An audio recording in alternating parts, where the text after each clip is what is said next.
Fortalecidos na adversidade. O nosso tema para expressar a mensagem da primeira carta de Pedro no Novo Testamento. Nós temos duas cartas do apóstolo Pedro no Novo Testamento, nas Escrituras Sagradas, e estamos sendo abençoados, estamos atravessando esta carta.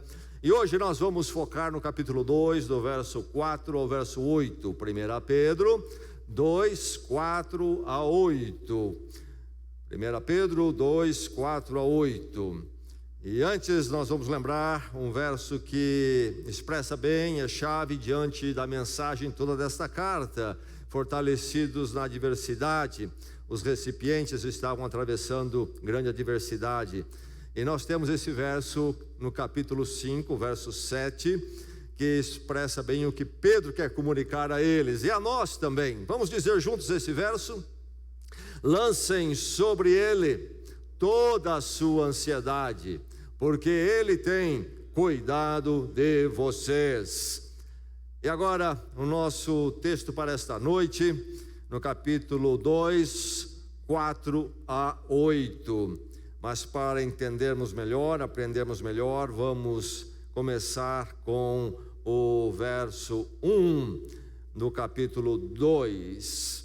E antes de começarmos, quero apontar para você deve notar na sua Bíblia aí, que nós temos entre aspas algumas frases. No verso 6, por exemplo, você tem ali: eis que põe em Sião uma pedra angular, escolhida e preciosa, aquele que nela confia jamais será envergonhado. Entre aspas, porque ele está citando Isaías, o profeta Isaías, capítulo 28, verso 16. Isaías 22, 16. E quando você chega no verso 7, ele tem ali, temos aqui entre aspas, a pedra que os construtores rejeitaram tornou-se a pedra angular. Está citando o Salmo 118, verso 22. E no verso 8, temos entre aspas o início: pedra de tropeço e rocha que faz cair. É do profeta Isaías, capítulo 8. Bem, 2 textos de Isaías, 1 de Salmos, todos textos que Pedro cita no primeiro século, mas que eram textos de séculos antes. Isaías é de por volta de 7 séculos antes de Cristo. Bem, vamos ao texto da palavra de Deus, então, começando com o verso 1, no capítulo 2, vamos até o verso 8. A palavra do Senhor encontra você para abençoá-lo e daqui levá-lo para mais adiante, à frente e até a eternidade com o Senhor. Que o seu coração, o coração de cada um, então se abra para a palavra neste momento. Ouça: portanto, livrem-se de toda maldade, de todo engano, hipocrisia, inveja, de toda espécie de maledicência. Como crianças recém-nascidas, desejem de coração o leite espiritual puro, para que por meio dele cresçam para a salvação, agora que provaram que o Senhor é bom. À medida que se aproximam dele, a pedra viva, rejeitada pelos homens, mas escolhida por Deus e preciosa para ele, vocês também estão sendo utilizados como pedras vivas na edificação de uma casa espiritual, para serem sacerdócio santo, oferecendo sacrifícios espirituais aceitáveis a Deus por meio de Jesus Cristo. Pois assim é dito na Escritura: eis que ponho em Sião uma pedra angular, escolhida e preciosa, e aquele que nela confia jamais será envergonhado. Portanto, para vocês, os que creem, esta pedra é preciosa, mas para os que não creem, a pedra que os construtores rejeitaram tornou-se a pedra angular e pedra de tropeço e rocha que faz cair. Os que não creem tropeçam, porque desobedecem à mensagem para o que também foram destinados. E para firmar no seu coração a palavra, vamos lê-la mais uma vez. Verso 4. À medida que se aproximam dele, a pedra viva, rejeitada pelos homens, mas escolhida por Deus e preciosa para ele, vocês também estão sendo utilizados como pedras vivas na edificação de uma casa espiritual, para serem sacerdócio santo, oferecendo sacrifícios espirituais aceitáveis a Deus, por meio de Jesus Cristo. Pois assim é dito nas Escrituras: eis que põe em Sião uma pedra angular, escolhida e preciosa, e aquele que nela confia jamais será envergonhado. Portanto, para vocês que creem, esta pedra é preciosa, mas para os que não creem, a pedra que os construtores rejeitaram tornou-se a pedra angular, e pedra de tropeço e rocha que faz cair. Os que não creem tropeçam, porque desobedecem à mensagem para o que também foram destinados. Esta é a palavra do Senhor.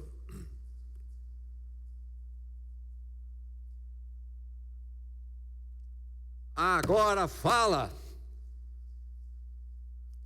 Era o ano de 1515. Diz a história que Michelangelo acabara de completar a estátua de Moisés, uma estátua de 2,30 metros de altura, estátua encomendada pelo Papa Júlio II para o mausoléu dele, estátua feita de mármore.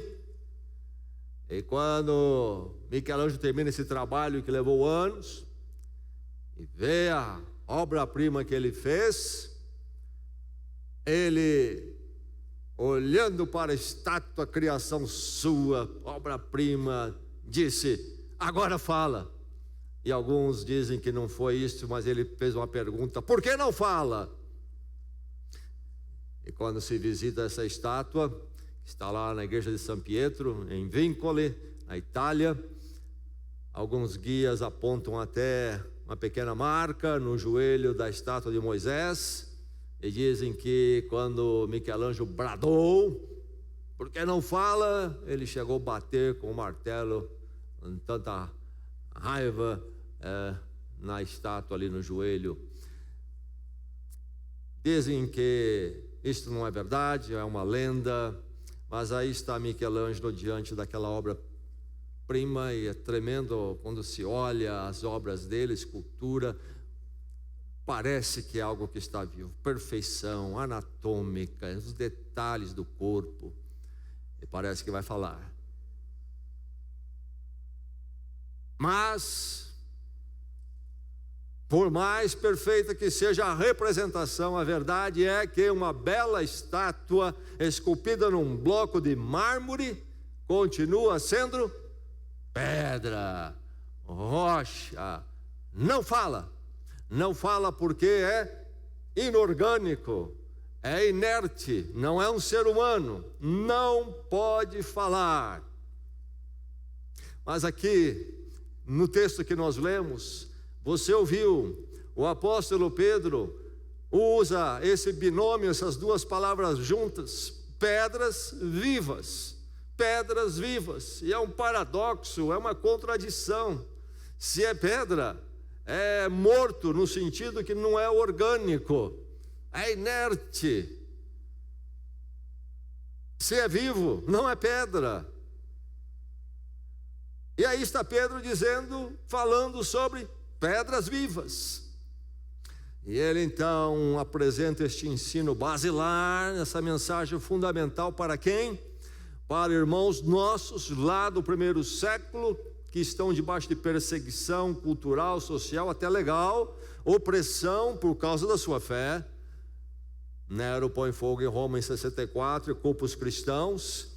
E então surge um antagonismo que já existia, ainda maior na cultura, na sociedade do Império Romano, mesmo na distante Ásia Menor, para onde ele envia esta carta. Pedro está em Roma por ocasião desse incêndio de Nero, e ele escreve logo depois então esta carta, entre os anos 64 e 67, os irmãos então no norte da Ásia Menor, hoje Turquia, para encorajá-los, firmá-los no meio das perseguições e opressões que ele sentiu na cultura, na sociedade.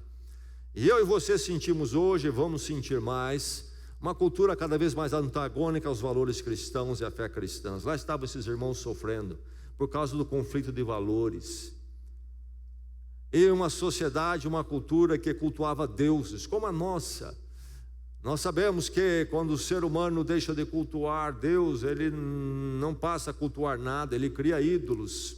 Há ídolos religiosos e há ídolos seculares, alguma coisa domina o coração humano e passa a ser a razão da vida. Pode ser o material, o financeiro, pode ser o prazer, hedonismo, sexo, programas, festas, pode ser o status social, sucesso profissional, pode ser relacionamentos, pode ser uma porção de coisas, se tornam deuses. Enfim, vivemos na sociedade de deuses, deuses da mídia, deuses da arte, deuses do esporte. E o ser humano se entrega em devoção. E então uma sociedade pagã, idólatra, e a nossa também cada vez mais, assim era ali. E então cultuar a Deus, somente Deus, o Deus único revelado, por meio de Jesus Cristo, trazia conflitos também. E havia o culto do imperador. Era esperado que os cidadãos do Império Romano fizessem uma reverência, um culto ao imperador. E os cristãos diziam, não podemos fazer. Trazia então todo tipo de problemas para eles. E nós, se formos realmente crentes em Cristo Jesus, verdadeiros, enfrentamos e vamos enfrentar mais e mais problemas por causa da nossa fé. Então Pedro escreve para eles e fala sobre essas verdades da pedra viva. E ele diz: quem nela confia, nesta pedra viva, não será envergonhado. Ele expõe tudo o que está envolvido, o que é deles, o que pertence a eles em Cristo, e diz: quem está nisto não será envergonhado. E ele diz mais aqui: esta rocha, essa pedra viva, faz cair, isto é, ela tem a regência da história em suas mãos, há juízo, há julgamento, tem a última palavra. Então fiquem firmes nela, fiquem firmes nesta rocha. Enfim, esta aqui é uma palavra de encorajamento, que seja para a sua vida também. Você lá no seu trabalho, na sua parentela, no seu círculo de amigos, você na sua escola, universidade, sentindo o calor do antagonismo, possa permanecer firme na pedra viva. Mas esse texto vem dizer a você, diz a você, se você realmente é de Cristo, você é um discípulo de Cristo, você é uma pedra viva. Isto mesmo, esses dois termos que são aparentemente antagônicos, e são antagônicos, esses termos que são até contraditórios, Pedro diz que é verdade sobre você em Cristo. Você é uma pedra viva. É pedra e é vivo e é pedra. Você é uma pedra viva, você é uma pedra viva. Você pode dizer com toda a convicção: eu sou uma pedra viva. O que é preciso para eu ser uma pedra viva? Você é uma pedra viva se você se assenta, se você está sentado em a pedra viva. Você é uma pedra viva se você está sentado em a pedra viva. Eu construo esta frase com um português esquisito. Eu coloco em a pedra viva, ao invés de usar a contração na, porque eu quero que você note isto. E quando usamos a contração na, nós perdemos de vista da força.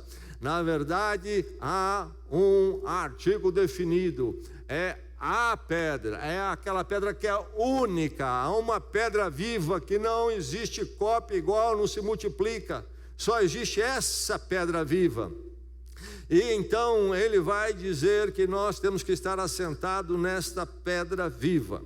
A figura, a metáfora de pedra não é nova com Pedro, não é uma inovação dele. Ele vai citar textos do Velho Testamento, profecias lá do Velho Testamento que apontavam para o Messias, a vinda do Cristo, e vai trazer então e aplicar aos cristãos no primeiro século aquelas verdades.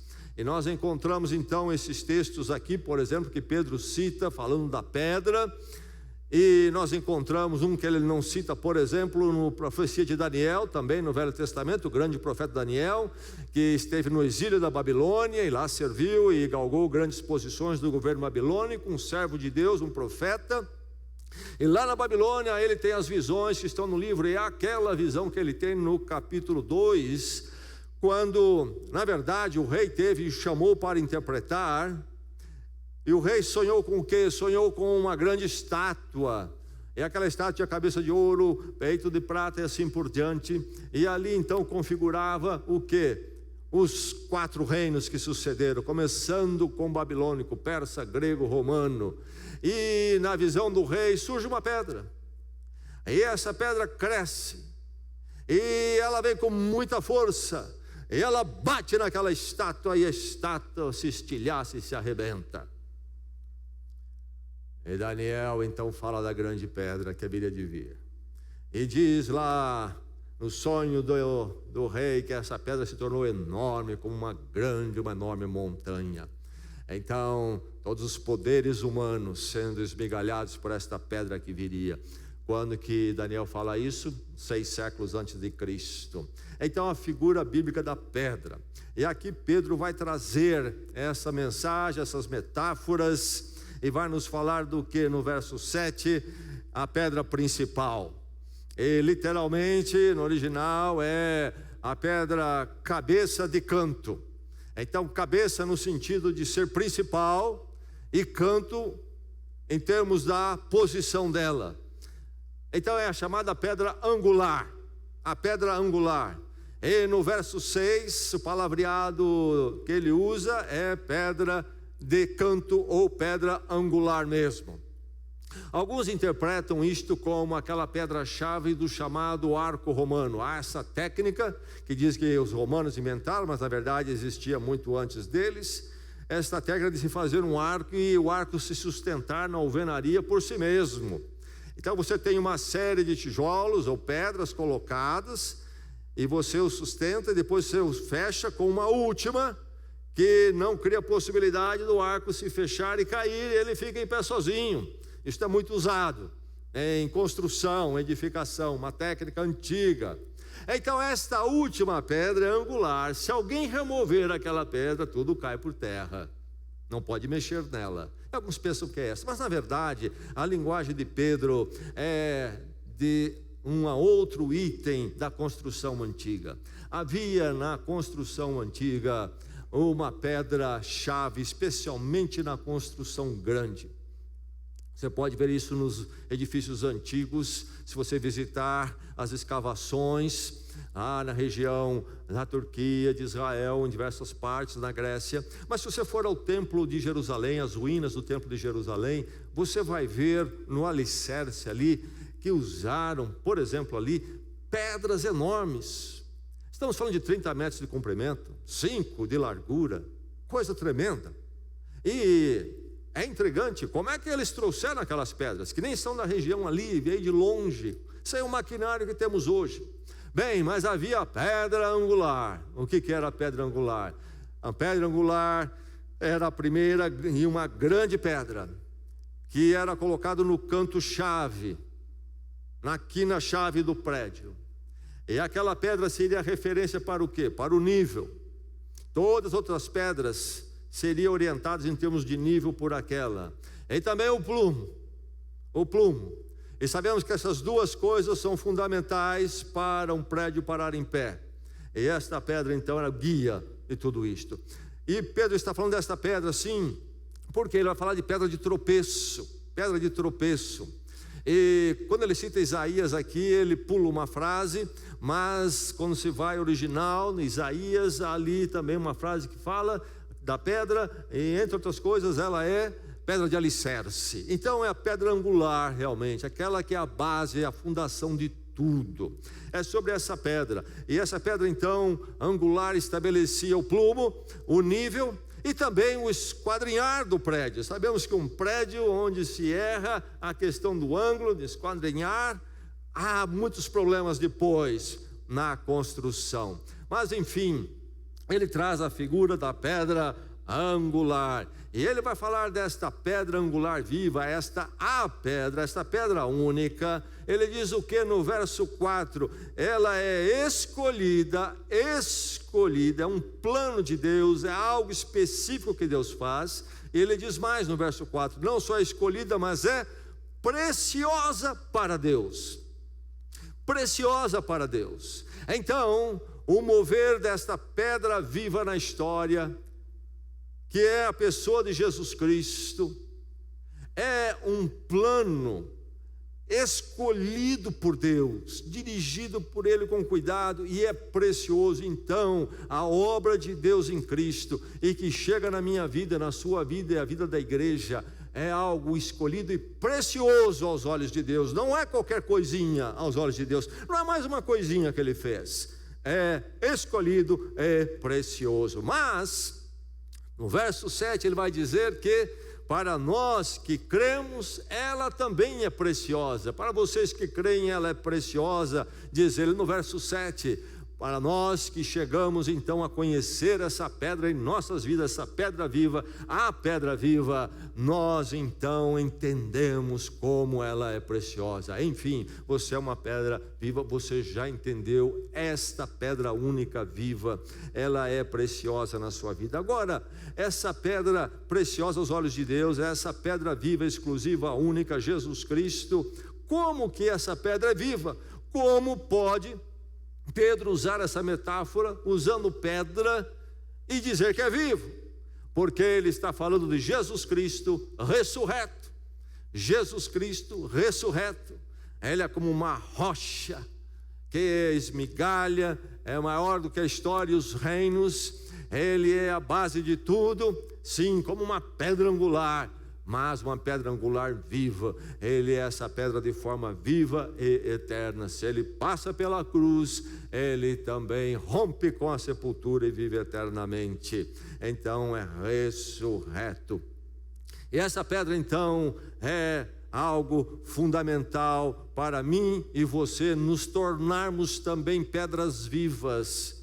Porque ele vai concluir aqui o verso 5 dizendo que por meio de Jesus Cristo, por meio de Jesus Cristo, através de Jesus Cristo, somente através de Jesus Cristo, somente por meio de Jesus Cristo, não há outro meio, é somente através dessa pedra viva, Jesus Cristo, não há outro modo. Não adianta negociar, não adianta querer ser politicamente correto, não adianta querer fazer média com parentes, amigos, é somente por meio de Jesus Cristo, é a única pedra viva. E como é que nós nos tornamos pedras vivas no plural? Sim, você é uma pedra viva se assentado em a pedra viva, aquele que é a pedra angular. Ele diz aqui, vocês estão sendo utilizados no verso 5, para a edificação de uma casa espiritual. Nós somos pedras vivas secundárias. Jesus Cristo é a pedra angular. Sem Ele não somos pedras vivas. Nós somos pedras vivas se nós estivermos assentados, firmados, calcados nele. Vocês estão sendo utilizados, a ideia do assentar. Já viu um pedreiro trabalhando tijolo sobre tijolo? Assim nós nos tornamos pedras vivas, como sendo esses tijolos, desde que estejamos assentados em cima da pedra angular, Jesus Cristo. Quem é a pedra da fé cristã para Pedro? Quem é a pedra da igreja para Pedro? Jesus Cristo, a pedra angular. Você é uma pedra então viva. Você é? É mesmo? Você é sim. Se você estiver assentado na pedra ou em a pedra viva, Jesus Cristo, por meio de Jesus Cristo. Então, como isso acontece? Bem, você é uma das pedras vivas ao se achegar em dependência. Ele começa aqui com este verbo aproximando. Este verbo tem uma força interessante. Esse verbo refere-se na sua força a um aproximar que aconteceu na vida de muitos aqui, tenho certeza, um dia. Aquele dia, quando pela primeira vez você foi assentado na pedra viva eterna. Você conheceu a Jesus Cristo e por meio dele você foi transformado. Houve esse dia, você se aproximou. Mas se você se aproximou, se você está sentado nele, você continua se aproximando sempre dele, sempre se aproximando da pedra viva, sempre se aproximando de Jesus Cristo. Então o verbo se refere ao primeiro dia e depois toda uma prática, um estilo e atitude de vida constante. Esse verbo também se refere àqueles que estão chegando pela primeira vez, como um dia você, muitos de nós aqui chegamos um dia, estão chegando hoje, à volta do mundo. Quantos não estão chegando neste momento, pela primeira vez, à pedra? Aproximando, então, abrange aí toda esta dinâmica da edificação da igreja, do povo de Deus, todos por meio de Jesus Cristo, sendo assentados em Cristo, a pedra viva e se tornando pedras vivas. Como que é esse se aproximar? Como que é esse se aproximar? Verso 7. Os que creem, no verso 7. No verso 6 nós temos um outro verbo que nos informa melhor, porque crer, fé, está desgastado entre nós, infelizmente, e nós não temos uma ideia do que é crer segundo o Evangelho de Jesus Cristo. Nós pensamos que é apenas que nós achamos que pode funcionar alguma coisa aí de poder espiritual, conforme o nosso interesse, algo muito superficial. O que é crer? Bem, no verso 6 vai usar o verbo confiar. Todo que nela confia. O que é crer nas Escrituras, no Evangelho, na carta apostólica? O que é confiar? É depender. Não é apenas uma afirmação intelectual de que você acha que o poder espiritual funciona, tem poder para te ajudar. Não é isto, é uma vida que depende. E aí podemos lembrar a figura do tijolo assentado, a pedra assentada. O que é isto? É uma pedra que está ali totalmente descansando no alicerce, na pedra angular. E se aquela pedra angular sobre a qual eu estou não for a pedra adequada, será um desastre para mim, como pedra ou tijolo na parede. Poderá ruir, poderá rachar. Então esta dependência, descansar. Você é uma das pedras vivas. Se você já creu, se você já confiou em Jesus Cristo, você depende dele. Note bem o que envolve aqui, o que está envolvido por meio de Jesus Cristo. Como por meio dele? Jesus Cristo vem no dia que nós chamamos de Natal, estamos lembrando nesses dias isto. Tivemos ontem aqui 2 encontros de Natal, um momento muito inspirativo, lembramos isto. Tivemos 2 momentos com um belo grupo aqui participando. Mas Jesus Cristo nasce no Natal, Deus vem em forma encarnada para ser um de nós, se identificar conosco, mas para tomar o nosso lugar. Jesus nasce no Natal para a cruz. Eu e você descobrimos nosso propósito de vida com o tempo, mas Jesus Cristo nasce para a cruz. Por meio de Jesus Cristo envolve então a obra toda de Cristo. Ele se torna a rocha viva, a pedra viva, porque ele vai à cruz por nós. Mas não somente vai à cruz por nós, mas ele ressuscita e é o nosso Salvador, eterno, poderoso sobre todas as coisas, nem mesmo a tumba o reteve. Ele é vivo, ele é pedra viva. Eu preciso confiar nele. Como? Primeiro eu tenho que entender a minha necessidade e dependência do perdão que ele conquista na cruz. Preciso reconhecer que eu preciso, sou pecador, sou dependente do perdão que vem dali. Eu não tenho outro jeito, e somente nele eu confio para o meu perdão. E eu confio e dependo de que a obra dele na cruz é plena e suficiente. A graça de Deus ali cobre toda a minha culpa e dívida diante de Deus. E eu reconheço isso, caio em mim mesmo. Mas também ali, no Cristo ressurreto, eu nasço para uma nova vida com Deus. Sou uma pedra viva. Vivo debaixo ou em cima, se preferir, da pedra viva, Jesus Cristo, aquele que vive eternamente. Bem, aí está, então, como você se torna uma das pedras vivas, quando você é sentado em a pedra viva, Jesus Cristo. Isto é quando você se achega em dependência. E note bem que esta pedra, Jesus Cristo, que então nos torna pedras vivas, é também uma pedra divisora. Ela faz separação. No verso 4 diz: pedra viva rejeitada pelos homens. Você ouviu? Rejeitada pelos homens. Aqueles que não são pedras vivas, não foram assentados ainda em a pedra viva, rejeitaram Jesus Cristo, rejeitaram a pedra viva. Para eles ela é antagônica. Diz o verso 7 mais uma vez: os construtores rejeitaram. Não é verdade que o mundo está morrendo de amores por Cristo? E quando parece que o mundo, a sociedade, a cultura está apreciando Jesus Cristo, você, que é verdadeiramente uma das pedras vivas, chega lá para ouvir que Cristo é esse e você não reconhece. Não é o Cristo das Escrituras, não é o Jesus Cristo que a palavra de Deus nos dá, aquele que realmente é a realização de Deus na história por nós. É rejeitado, é rejeitado. E diz mais o verso 8, ele é pedra de tropeço. Sabe o que é uma pedra de tropeço? A pedra no chão, por isso que também é uma pedra angular, porque para tropeçar tem que estar no chão. Mas aqui se refere a uma pedra no chão qualquer, você passa, tropeça e cai. E a expressão também significava ficar escandalizado. Algo que me escandaliza, me faz tropeçar. Jesus Cristo é assim, escandaliza o mundo. Você prega o evangelho como é realmente, você fala do evangelho como ele é realmente. Jesus Cristo, da cruz e da ressurreição, e o mundo fica escandalizado e rejeita. A sabedoria humanista não aceita. Então é uma pedra que divide.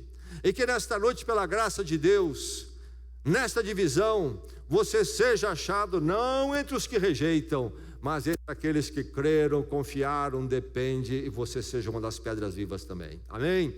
Que seja assim na sua vida. Há alguém nesta noite que ainda não é uma pedra viva em Cristo?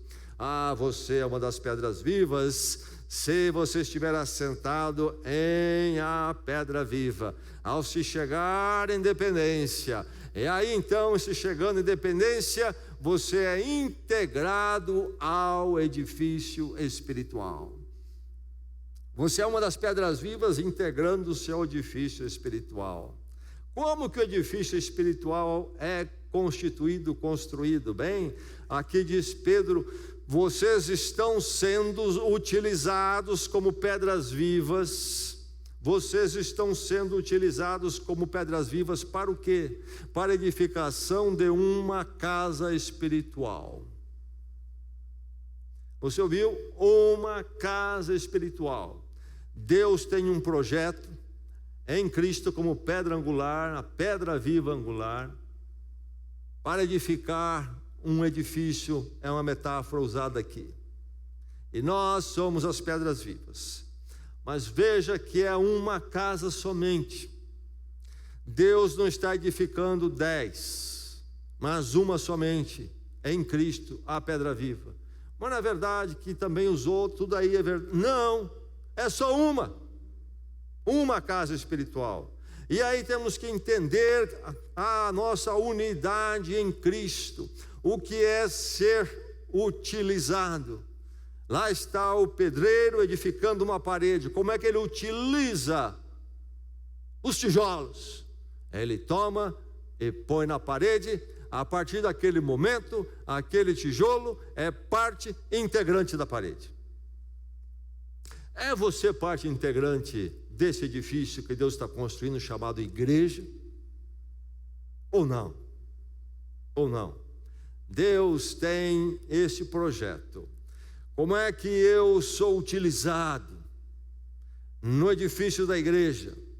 Quando nós lemos a palavra, e nós vemos esta figura aqui, não há outro jeito, a não ser que eu seja uma presença constante envolvida com a igreja de Jesus Cristo. Não há outro jeito. Olhe para essa parede e veja ali, há um buraco. Veja ali embaixo há outro. Lá tem outro. O que são esses buracos? São blocos que não apareceram hoje. Por isso estamos com essa parede cheia de buracos. Falta bloco ali, falta bloco lá, falta lá. Bem, Ainda bem que não é assim. Estou só imaginando coisas. Mas já imaginou se fosse verdade? Mas não é triste que isto acontece na casa espiritual do Senhor com frequência, inclusive na nossa igreja? Onde está aquele bloco hoje? Onde está? Se nós entendêssemos o Evangelho que passa pela igreja de Jesus Cristo. Nós temos discurso, nós falamos muito, mas não vivemos. Nós não experimentamos ainda o que é ser uma das pedras vivas no edifício do Senhor. Gostamos de ser uma pedra viva lá. Me integrar numa parede é algo muito apertado, muito justo para mim, não gosto, não quero. Não fui ainda conformado à pedra angular, essa é a grande verdade. Porque só há uma casa espiritual e o Senhor está edificando. É algo processual, é sempre assim. Não adianta o bloco vir hoje, depois não vir mais, ou faltar um mês. É sempre, a parede tem que estar em pé sempre. Não podemos ter parte da parede hoje, parte não ter amanhã. É preciso ter sempre todos os blocos ali. E essa figura que Pedro vai trazer aqui então, envolve o que? A comunhão, essa devoção conjunta nossa constante, o nosso relacionamento em Cristo constante, num projeto único que nos une. Deus está nos edificando como uma casa espiritual, para a edificação das nossas vidas e para testemunho diante do mundo. E quando eu não sou aquilo que eu deveria ser, uma pedra viva integrada ao prédio verdadeiramente, assentado na pedra ou em a pedra angular, pedra viva Jesus Cristo, falta o testemunho diante do mundo. Então eu e você precisamos nos integrar ao edifício espiritual. Você está integrado? Está mesmo? Está de verdade?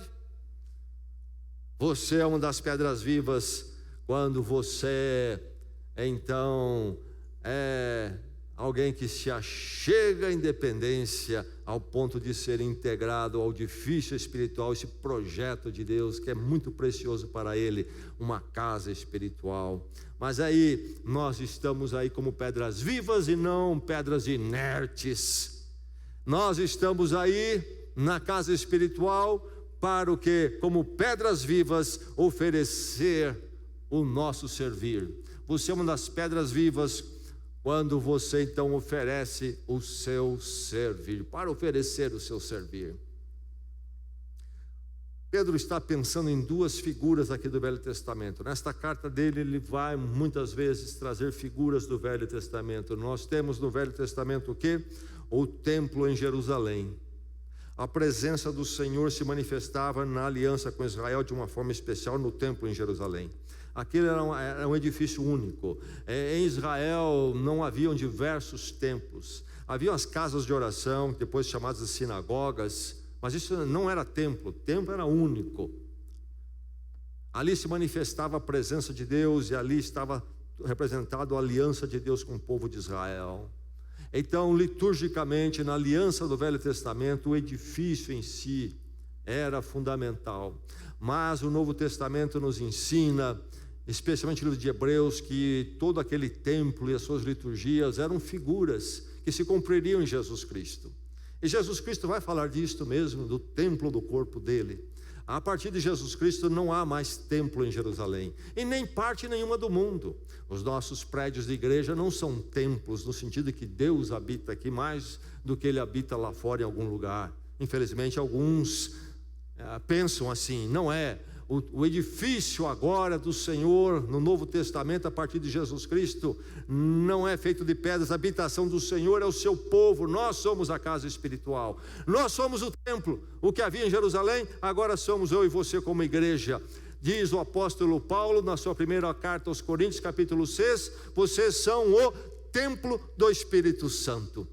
diante do mundo, nós somos o templo. O Espírito do Senhor habita na igreja do Senhor. Então nós somos um edifício vivo, nós somos pedras vivas em cima daquele que é a pedra viva. Então aí está a figura do templo, agora se cumprindo na igreja aqueles que se achegam à independência por meio de Jesus Cristo e são assentados na pedra. Mas ele vai trazer agora a figura também do sacerdote. Havia o templo em Jerusalém e havia o sacerdote que executava as liturgias ali no templo. No povo de Israel, dentro do povo de Israel, havia uma tribo, um grupo que se dedicava a ser sacerdote, os sacerdotes no templo. Cabia a eles, e somente a eles, a execução das liturgias. Por exemplo, para perdão dos pecados, alguém do povo trazia um pequenino cordeiro. Esse cordeiro seria imolado. Quem faria isso? Quem colocaria esse cordeiro imolado no altar? O sacerdote. Não podia a pessoa fazer isso. Então o sacerdote é esta mediação, é esse que ministrava a presença e a pessoa de Deus ao povo. E somente ele podia fazer isto. Infelizmente, essa figura do sacerdócio do Velho Testamento foi transposto para a igreja em alguns grupos da cristandade, como na Igreja Católica Romana. Continua havendo o sacerdote ali. Na Igreja Católica Romana, na doutrina católica romana, há então a figura do sacerdote e há as liturgias, particularmente os sacramentos, que só o sacerdote pode realizar. E se não for ele, não há como aquilo acontecer. Por exemplo, no entendimento doutrinário deles de batismo, com o qual nós não concordamos, achamos que a Bíblia não ensina assim, mas lá existe o batismo, então, do recém-nascido, e é usado a água ali, que é aspergida sobre a cabeça do bebê. Aquela água é chamada do quê? Água benta. Por que água benta? Aquela água, quando recebe a bênção do sacerdote, ela não é mais uma água comum. Ela passa a ter esse poder, essa transmissão espiritual. Mas para a água se tornar benta, é necessário o sacerdote. Um católico romano qualquer que não é sacerdote, por mais que ele impetre bênção sobre uma água e queira fazer um batismo, não acontece, diz a doutrina romana. É preciso o sacerdote. Então, o povo está debaixo da mediação de um sacerdote terreno, como no Velho Testamento vemos agora ainda nesses dias.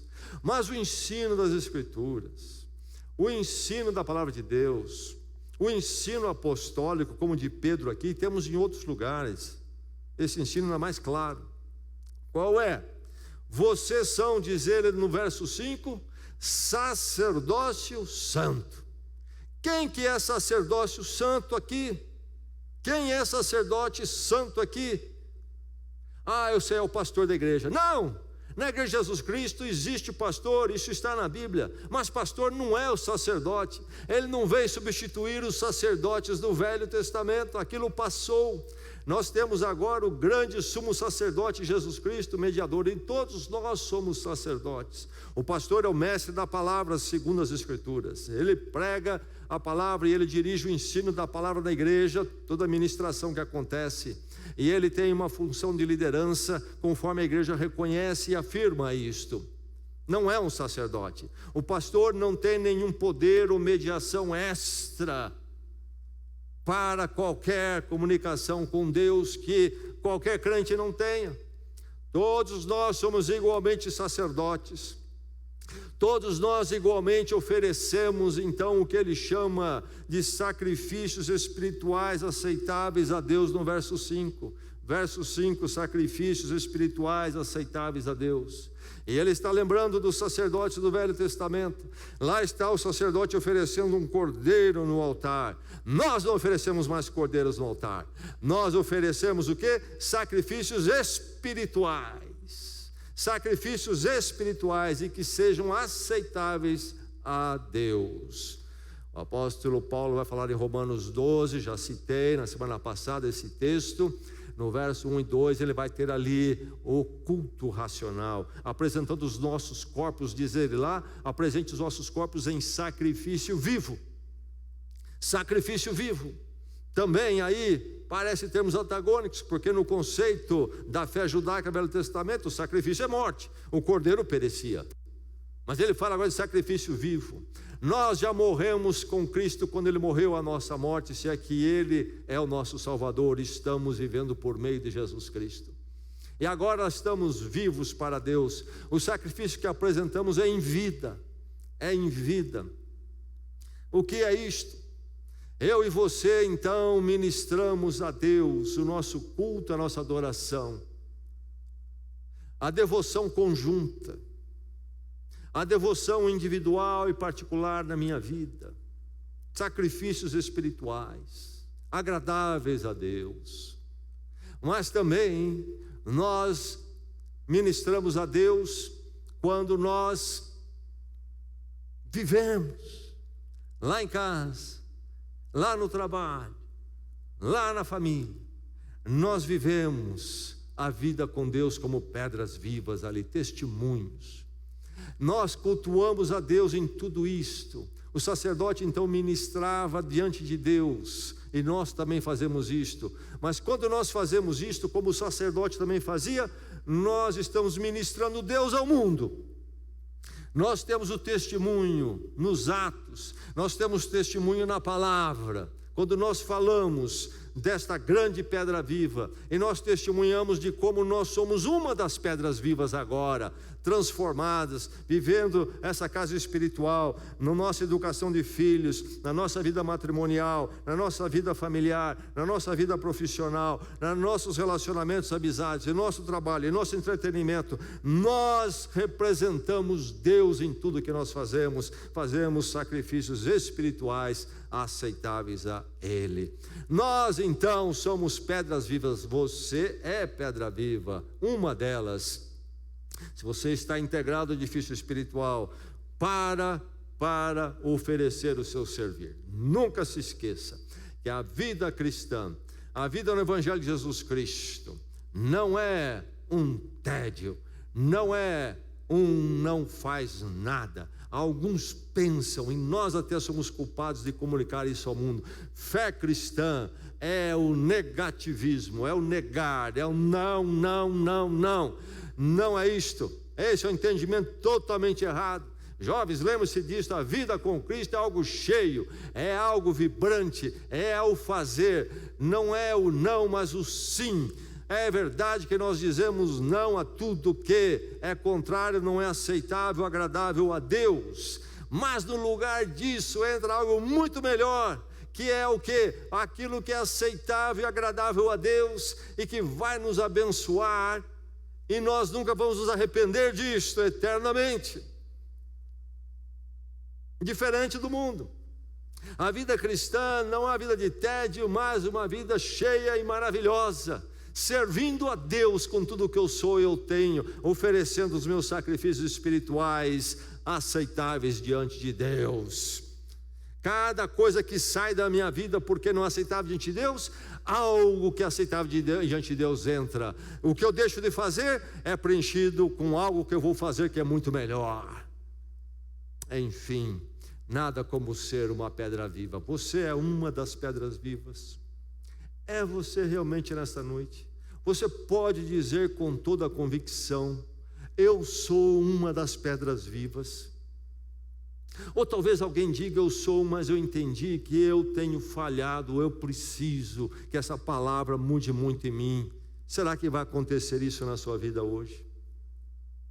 À medida que se aproximam dele, a pedra viva, rejeitada pelos homens, mas escolhida por Deus e preciosa para Ele, vocês também estão sendo utilizados como pedras vivas. Que pela graça de Deus, cada um aqui possa ser nesta noite e agora uma pedra viva. E que esta igreja de Jesus Cristo seja em verdade uma casa espiritual que o Senhor está edificando, e seja ela sempre uma composição de verdadeiras pedras vivas, para sempre edificada na pedra angular, Jesus Cristo, que vive para todo sempre. Amém? Vamos orar. Vamos à presença do Senhor.